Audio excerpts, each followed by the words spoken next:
Betrayal doesn't always come like a storm.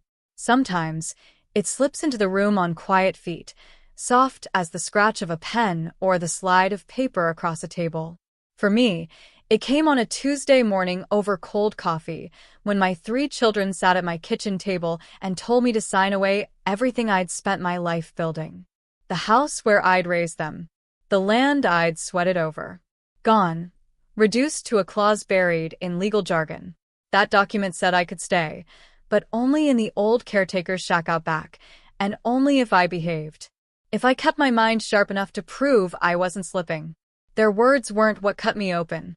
It was the look in their eyes, like they were sitting across from a stranger, not the mother who carried them, not the woman who fought for them.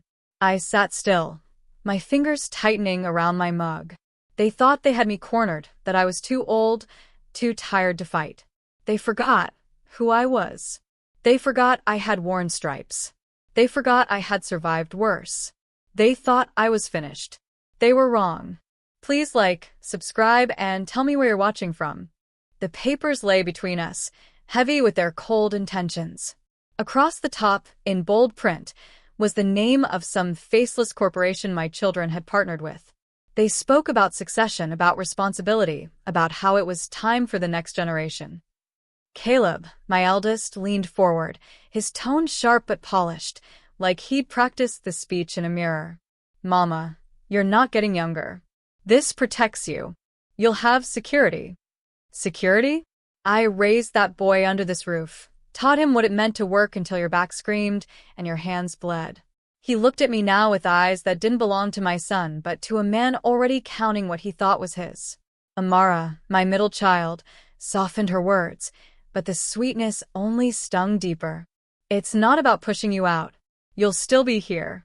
We'll fix up the little house out back. It gets the best sunrise. You've always loved that view."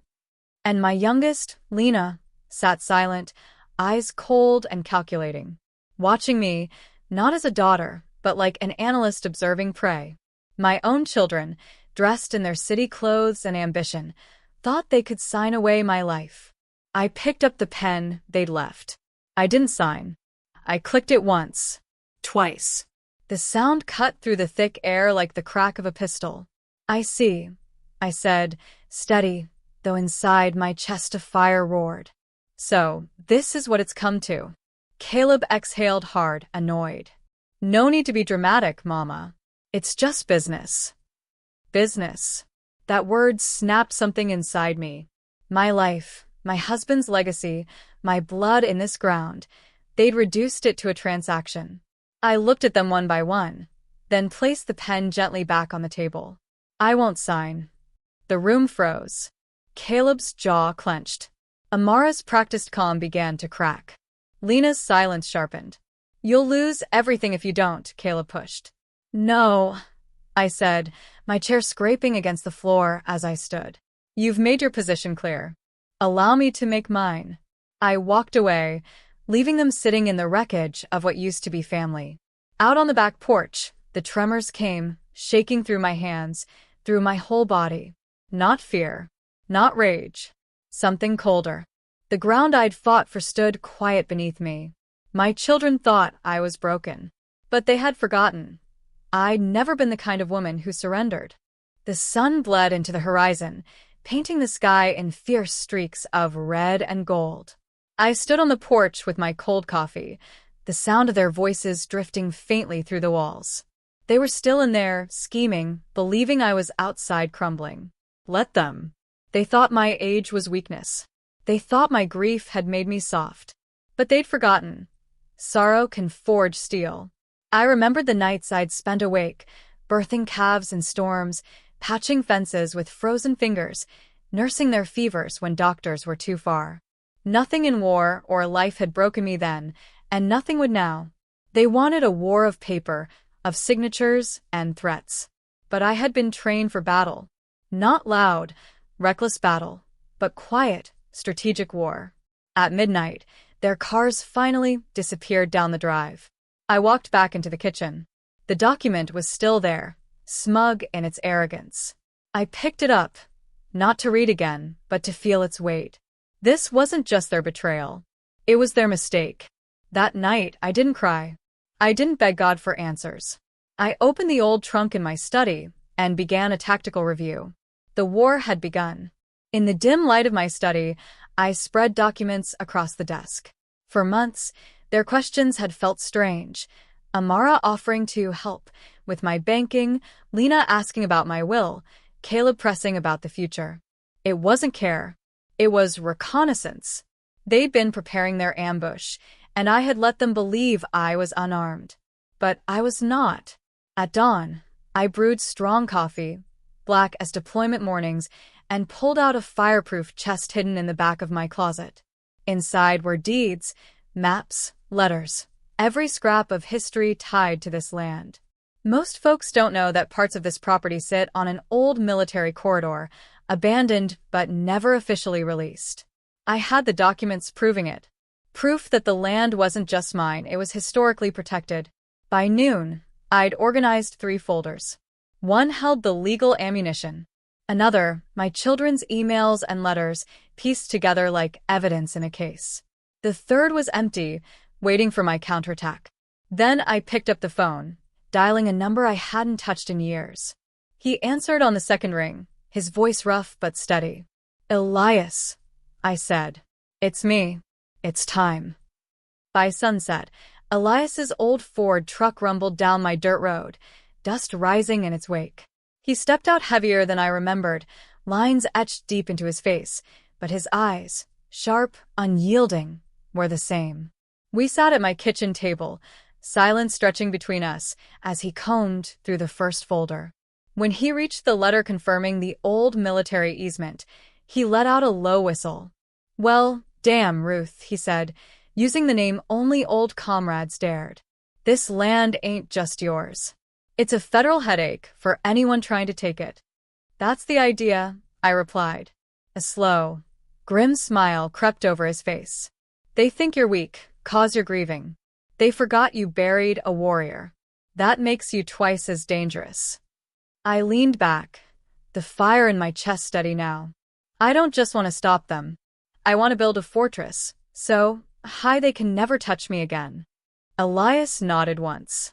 "Then we'll need more than me. We'll need Blackwood." I already had the appointment. Judge Silas Blackwood, retired, ruthless, allergic to greed. The man didn't practice law, he wielded it. Tomorrow morning, I would bring him my ammunition. Silas Blackwood's cabin was just as I'd pictured. Weathered logs, smoke curling from the chimney, 2 mugs of steaming coffee already waiting on the porch. He didn't waste breath on greetings.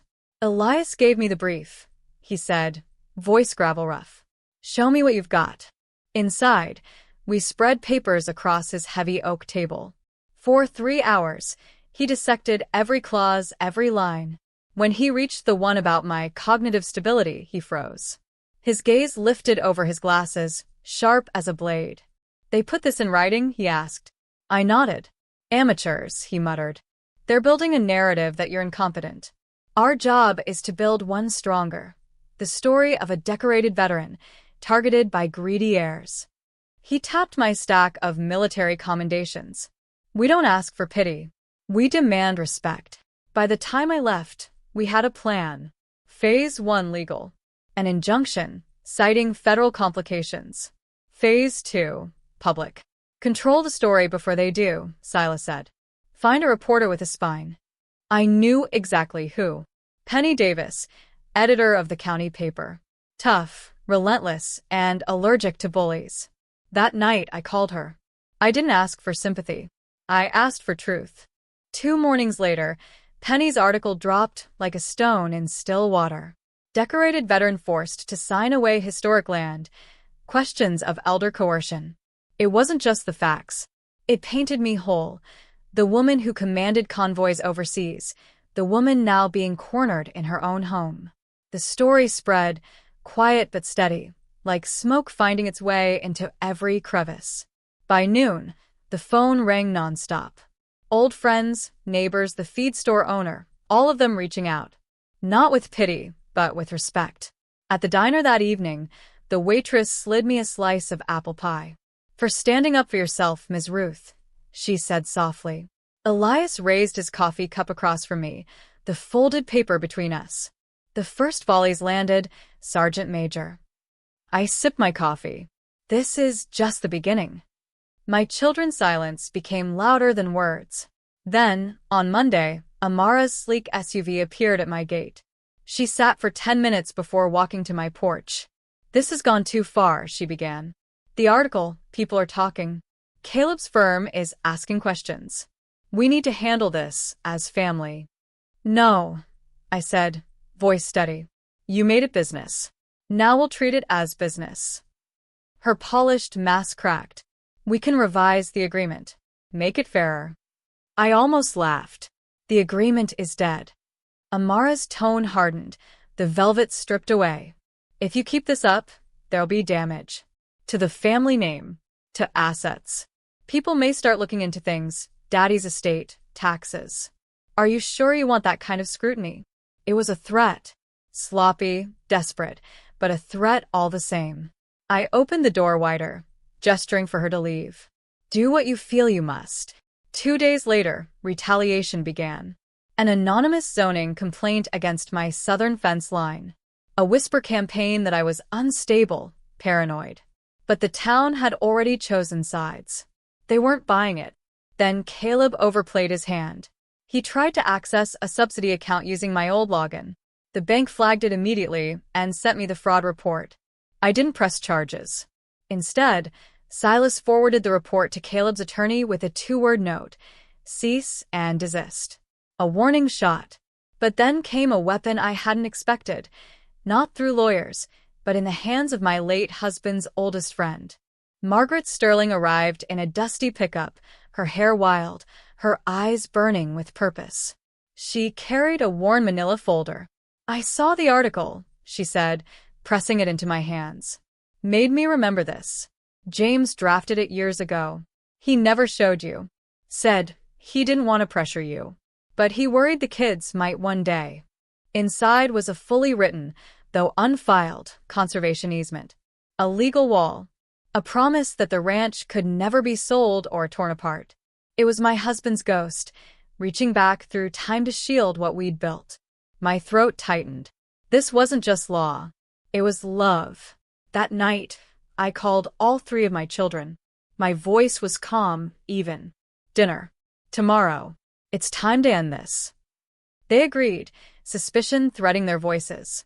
They thought I was finally surrendering. The next day, I set the table with my mother's china, cooked James's favorite stew, lit candles. When they arrived, their smiles were careful, brittle. We ate in silence.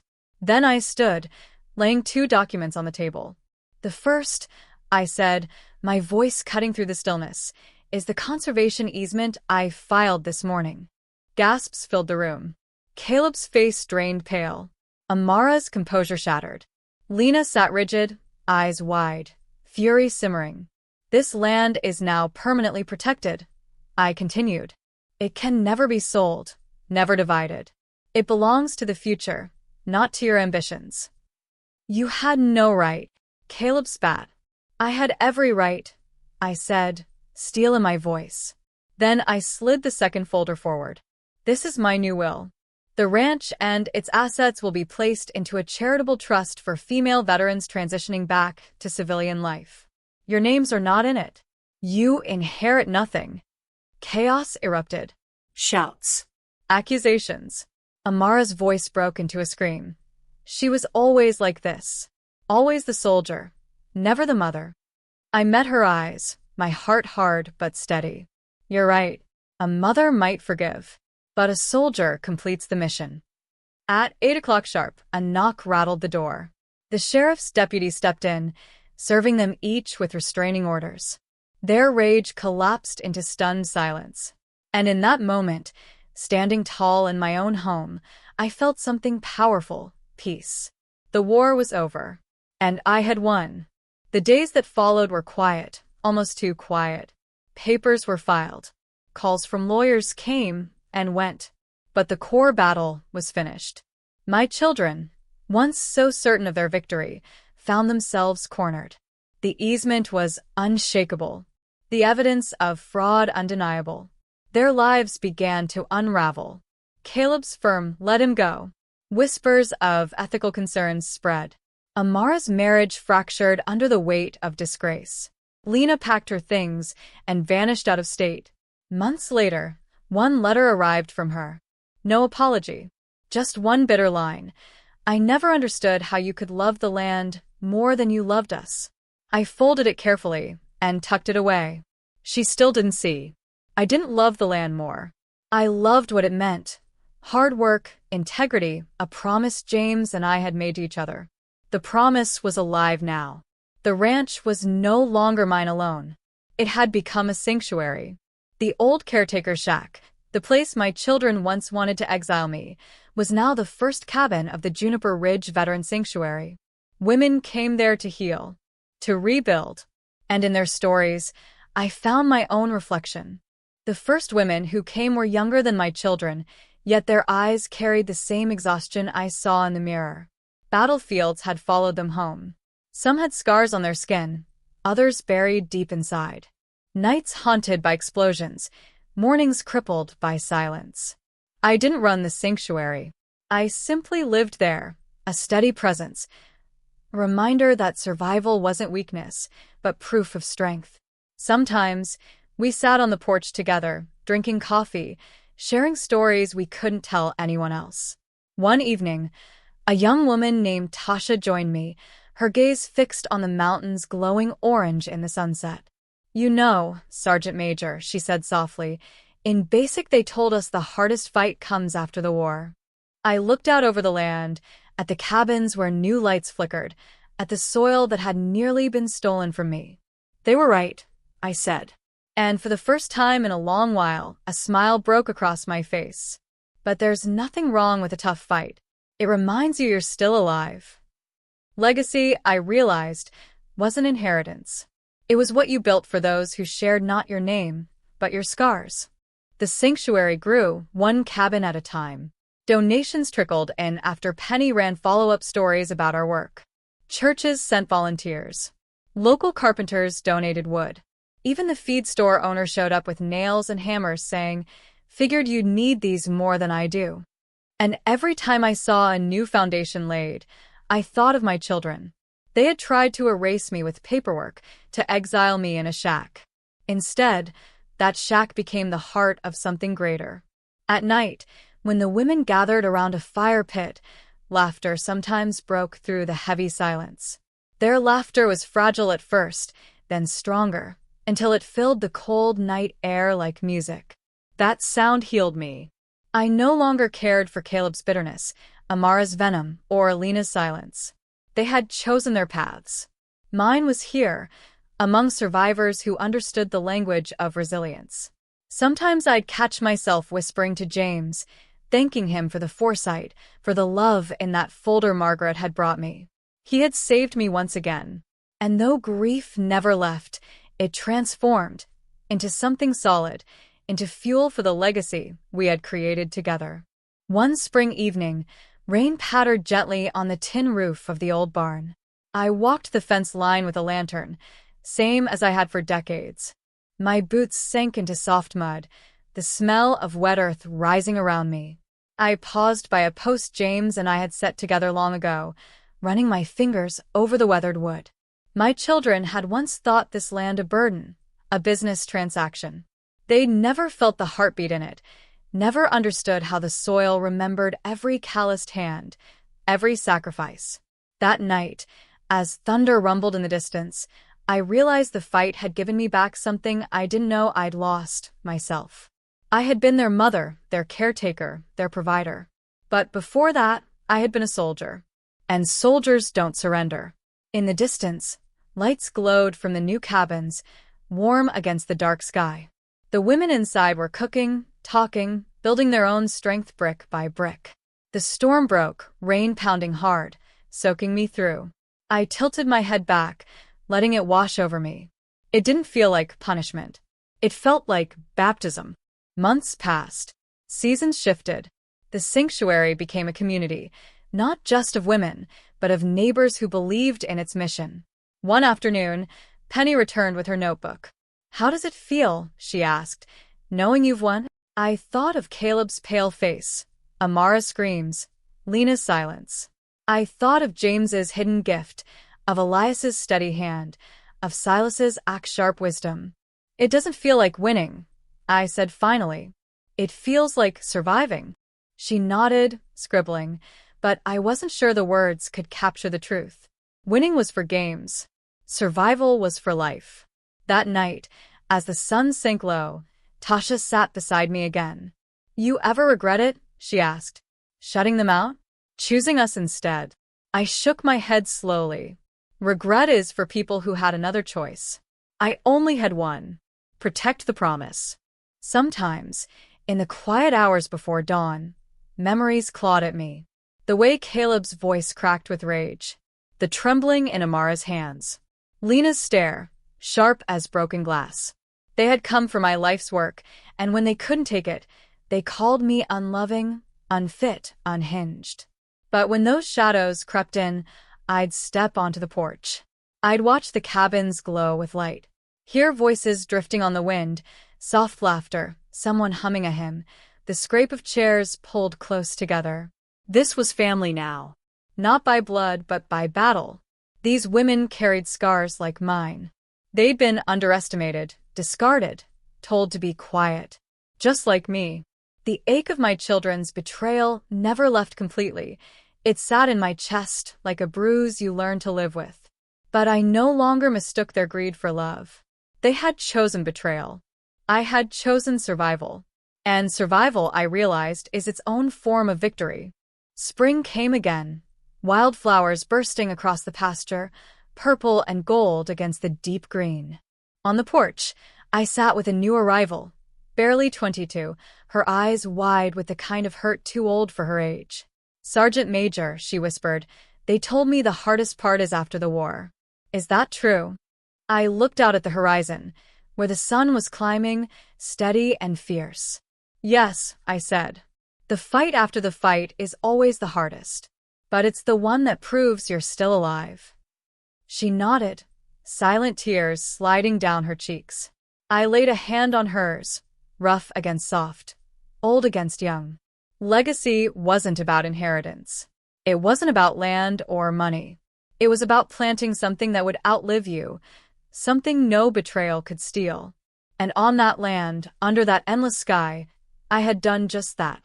The war my children began had ended. What remained was stronger than blood. What remained was unbreakable. Thank you for watching. Please like, drop a comment, and subscribe for more stories like this.